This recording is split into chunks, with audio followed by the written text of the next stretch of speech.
Hola amigos, ¿cómo están? Bienvenidos a La Voz del 21. Mi nombre es Mayra Calderón y hoy vamos a analizar qué es lo que ha pasado en Chile. En esta elección de miembros del Consejo que va a redactar la nueva Constitución, que reemplazaría a la heredada en la época de la dictadura de Augusto Pinochet. ¿Pero qué significa esto? Porque hemos visto que si bien se hizo el referéndum en Chile y ganó por una nueva constitución, ahora quienes van a ser los encargados de redactarla son calificados como ultraderecha, específicamente del Partido Republicano. Y para hablar sobre este tema, ya estamos conectados con José Rodríguez Elizondo, él es analista político chileno. ¿Cómo está? Bienvenido. Hola Mayra, muy buenas tardes. Empiezo preguntándole, señor Rodríguez Elizondo, ¿por qué hubo este giro de 180 grados en la conformación de la constituyente? Giro en 180 grados en la formación de la constituyente. A ver si te entiendo bien, porque sucede que esto ratificó la votación contraria a la constitución que propuso la Convención Constitucional. Ujú. Es prácticamente una ratificación de una votación anterior. Desde esa perspectiva no hay un vuelco en 180 grados. Más bien hay una votación ratificatoria de que no se quería la constitución que se estaba proponiendo y por lo tanto se rechazaba la combinación de fuerzas políticas de esa época. Eso significó el 4 de septiembre del año 22. Y sobre esto, claro, hay una cosa que en tu presentación quiero aclarar yo. Ideológicamente se hablaba de la constitución de Pinochet o de los cuatro generales para aludir a la constitución que está vigente. Ujú. Esa es una formulación, a mi juicio, ideológica porque se omite totalmente las grandes reformas que se le hicieron que posibilitaron precisamente los gobiernos de la concertación. Yo hablo de la constitución del 2005, que fue la constitución reformulada por el Ujú. presidente Ricardo Lagos. Tal vez el defecto de ese tema fue que no se sometió a plebiscito, pero estábamos y estamos con esa constitución vigente que dista mucho de ser la constitución de Pinochet. Bueno, entonces me corrijo con las observaciones que usted me acaba de hacer en esta introducción. Pero yo quería saber si en esta elección de los consejeros, perdón, ¿cuánto influyó que el voto sea obligatorio, a diferencia de las anteriores? Influyó muchísimo. Creo que uno de los grandes errores que se cometen a veces en las democracias liberales es el de hacer el voto voluntario, es el de privar al ciudadano de una de sus obligaciones cívicas fundamentales.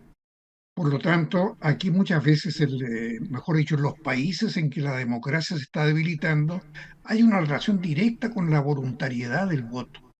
Muchos ciudadanos se despreocupan de la política porque le encuentran mal a la calidad de la política, encuentran que la clase política, como ahora se denomina, no responde a sus aspiraciones y dejan de votar, con lo cual se genera un círculo vicioso en cuya virtud es muy fácil que insurjan los enemigos de la democracia.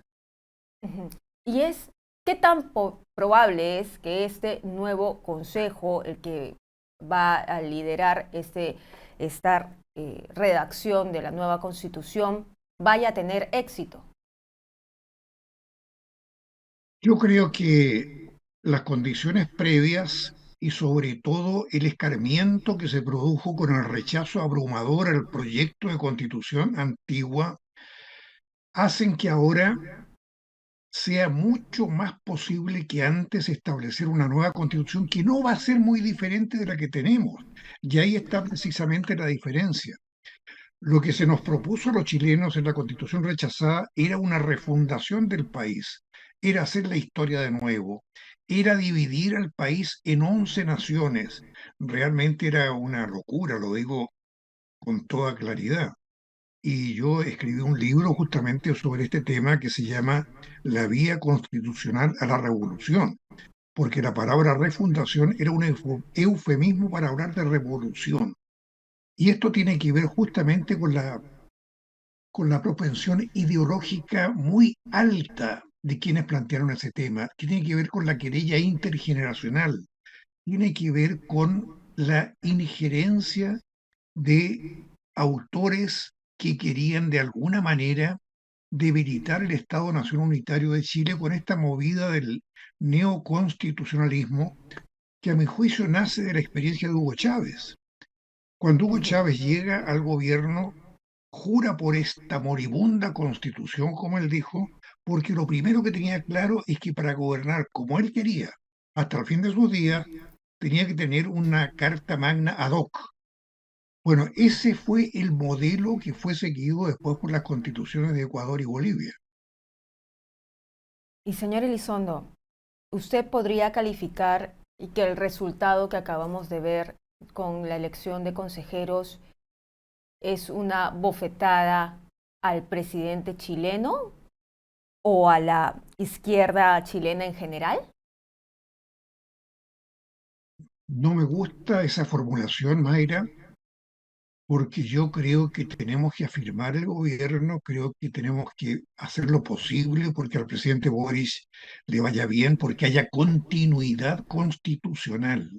El valor de la continuidad constitucional para mí es básico en vista de que las alternativas son todas peores. Lo hemos visto en muchos países de América Latina, lo hemos visto en el Perú. Por lo tanto, yo pienso que el presidente Boris, que es un joven inteligente, ya está procesando correctamente lo que sucedió, reconociendo, aunque en diferido, que el caso de la constitución rechazada de septiembre del 22 fue un fracaso. No lo había dicho tan claramente hasta el momento. Anoche lo dijo muy categóricamente como llamando a la reflexión al sector político que lo apoya, porque el sector político que lo apoya quedó en una minoría muy categórica y por lo tanto un presidente de la República responsable ante todos los chilenos no puede seguir clavado en el ideologismo. Ujú. Así que yo de alguna manera respeto y aplaudo lo que dijo anoche el presidente Boric. ¿Qué le queda de ahora en adelante a Chile? Porque si usted bien lo ha desarrollado y ha dicho que en la anterior propuesta estaba muy ideologizada, se utilizaban términos que deberían considerarse o que deberían considerar los redactores, los consejeros redactores de esta nueva constitución para que sea exitosa.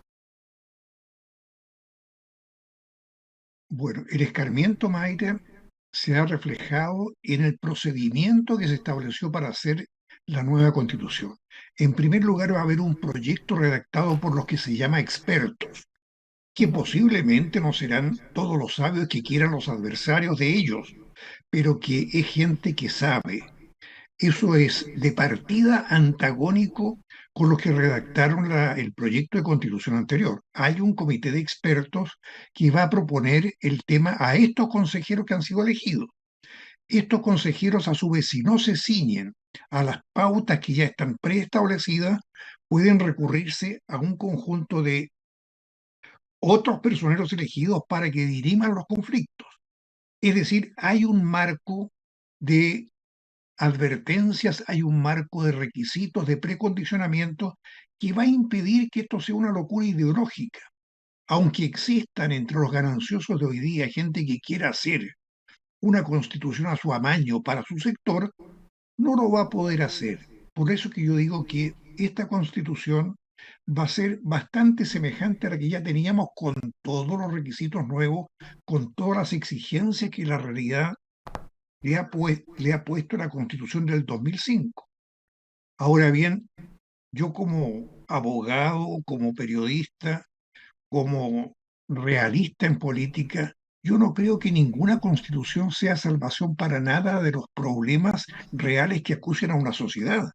Una constitución no es un programa político.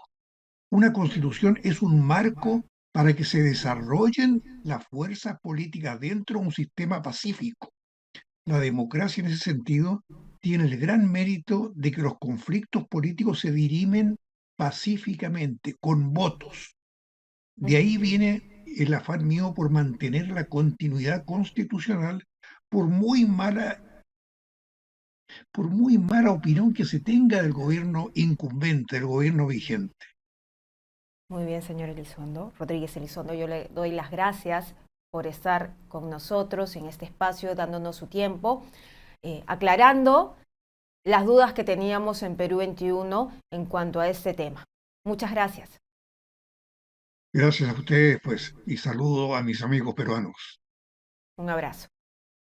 Bien, era entonces José Rodríguez Elizondo, él es analista político chileno, lo ha dicho, es abogado, además periodista, está al pendiente de lo que está sucediendo en su país. Bueno, vamos a ver cómo van a redactar esta nueva constitución. La mayoría, más del 35% de los consejeros que han sido elegidos son de este partido republicano que es considerado como la ultraderecha en Chile. Nosotros vamos a regresar con más información.